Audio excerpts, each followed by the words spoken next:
Hi, it's Ashleigh from Sweet Dreams Bake Shop, and welcome back to my channel where I make a lot of cake and cookie decorating tutorials as well as give a lot of baking business tips. As we know, the wedding industry is a huge money maker, and ever since 2020, weddings have really skyrocketed in price, along with everything else, of course. After a quick Google search, it appears that in North America, the average cost of a wedding was about $30,000.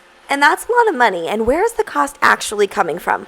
Typically, food and venue eat up the majority of that cost. But the question is, are places charging more for things just because it's simply for a wedding?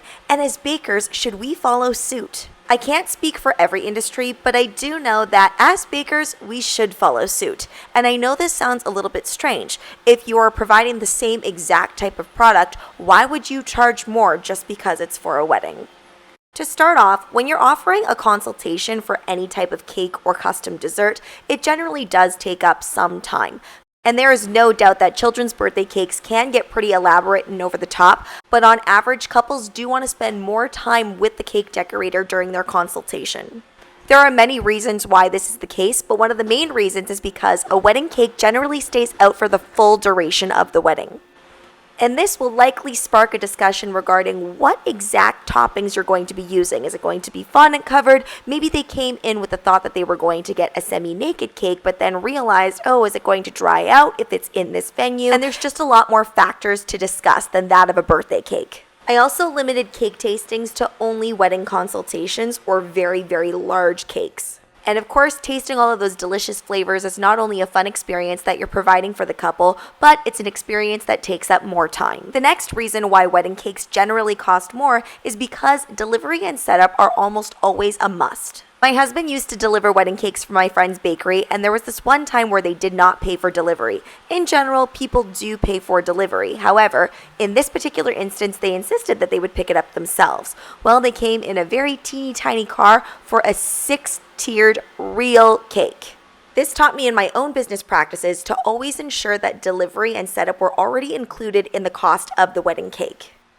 Arguably, most couples are going to be very careful with budgeting and money when it comes to planning their wedding, but this is definitely where they do not want to skimp. Can you imagine somebody spending about $500 or $600 on a cake and one slam of the brakes and that cake goes flying? And you just know that they usually send somebody that doesn't necessarily know how to transport cakes.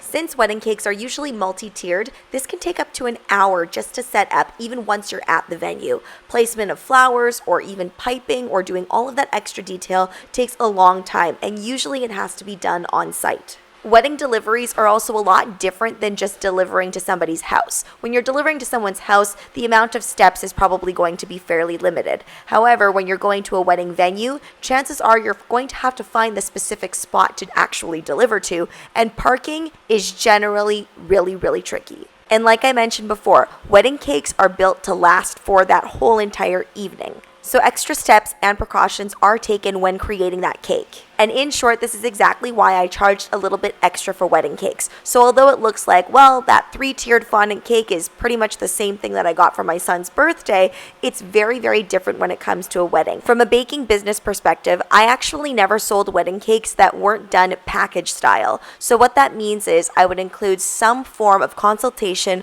with a cake tasting, plus delivery and setup, all in the fee of getting a wedding cake.